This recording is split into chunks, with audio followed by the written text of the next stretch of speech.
Cyber attackers are constantly trying to steal sensitive information. Your work or home computer could be their next target. Tonight, Fox 9 investigator Jeff Ballion follows professional hackers on a mission to help one company discover its weaknesses before the bad guys do.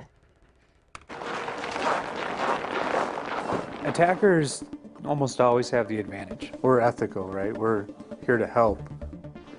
Meet the Red Team, professional hackers for hire. A Mission Impossible crew in the flesh. Sometimes it feels pretty impossible. They're paid handsomely to expose security flaws.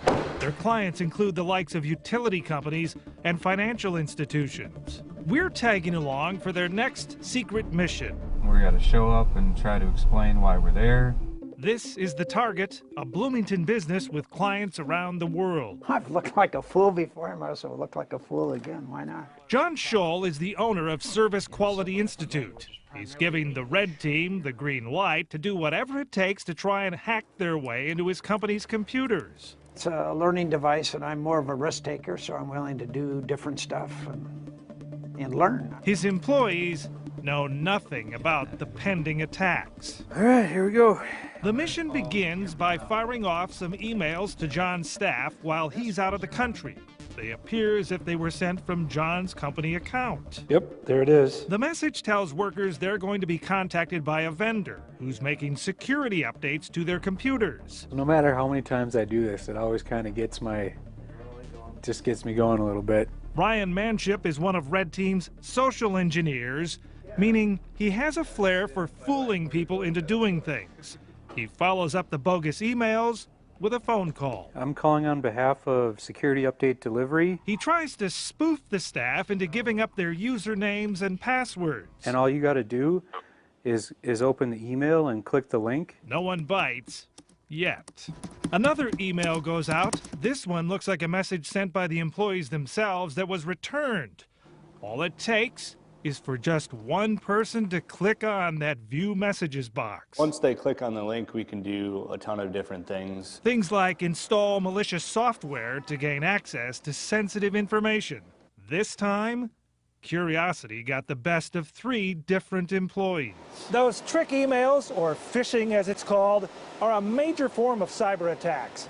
A lot of companies are now testing their employees to see if they can recognize the threats. Last year, researchers found that 30% of phishing messages were opened by the people being tested, up 7% from the year before, reaffirming that human beings are the weakest link in cybersecurity. I'll take the lead and do most of the talking. We're about to see another example of that weakness. We just have to get that plugged in and set up. Manship will attempt to install a secret mini computer inside SQI's headquarters, and he's going to try to do it during business hours. Actually phones home to a location that we are in control of. If Red Team succeeds, it'll have remote access to the company's network. Manship enters the business posing as a technician from an internet service provider. Supposed to be doing some kind of assessment to make sure things are working right. No one asks for identification. No one checks with the ISP to verify this is a legitimate service call. Usually they call, let me know you guys are coming. Did any do that? Maybe they don't, John. That could be. I was on vacation for a few days. From here on, it's smooth sailing. An employee even gives Manship a ladder to access the company's internet router high up on a shelf. Having some trouble with getting a connection here. But there's a glitch trying to install the snooping device in this location. Mind if I just take a peek? So he asks if he can take a look at the company's server, which links all of the computers in the building. Let's try this one.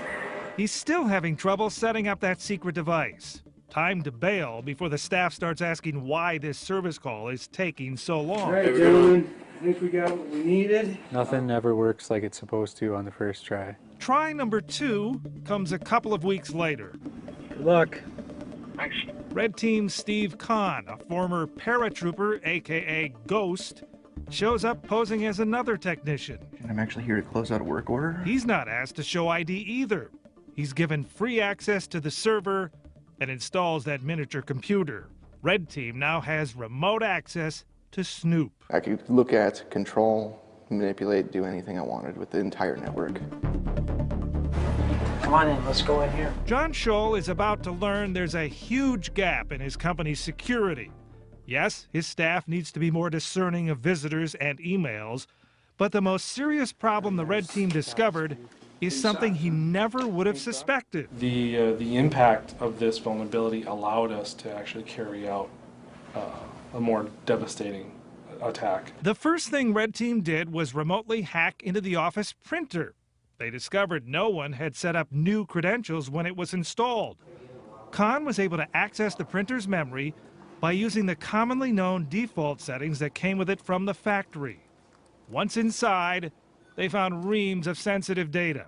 We basically had access to everything. You also have access to accounting? Yes. Yes. They basically knew all your financials. Yeah.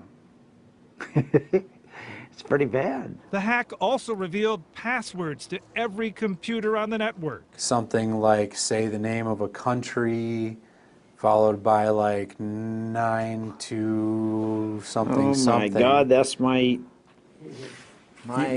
password to get onto my laptop. Now Scholl breaks the news of Red Team's secret mission to his staff. You're on TV. Why am I on TV? Some take it in stride. Yeah, well, it was a good one. You got me. While others are furious. But Scholl believes this experiment has made his company more secure. I could see how you could do this for almost any company and they'll just swallow it hook, line, and sinker.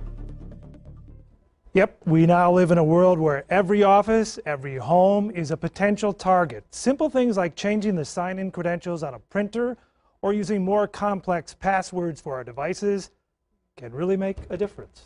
Oh boy, you know, we talk about passwords a lot. You know, we have to change ours a lot here at the station. What makes for a good password? Well, you don't want to use words. You want to use upper and lowercase letters, numbers, and some characters, and you want it to be long, preferably 12 characters or more. Oh, and then the trick becomes Yeah. remembering it. Yes. When you showed that printer, though, I knew where you were going with that because those memory banks.